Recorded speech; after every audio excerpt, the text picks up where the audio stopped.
So we'll look at another kind of tricky problem with numbers of possible zeros here.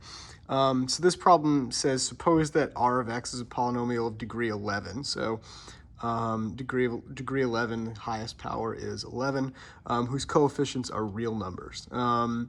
So a few things here, and then they tell us that these are possible zeros. So -2 plus 5i, -2i, and 5 plus 4i.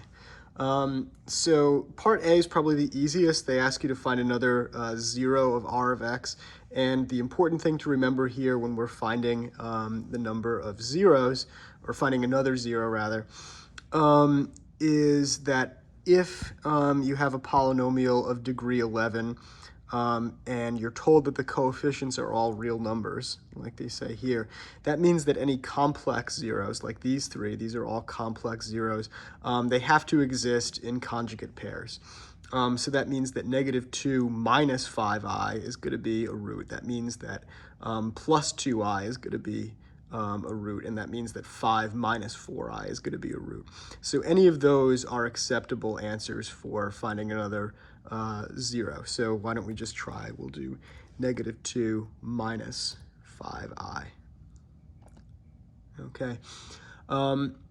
Now, B is a tricky question. What is the maximum number of real zeros that r of x can have? So remember that if you have a polynomial of degree 11, it can have at most 11 zeros. So the thing to remember, though, you might take a look and you see, okay, we have three complex zeros here. You might be tempted to say, all right, so that means that we can have at most 8 real zeros.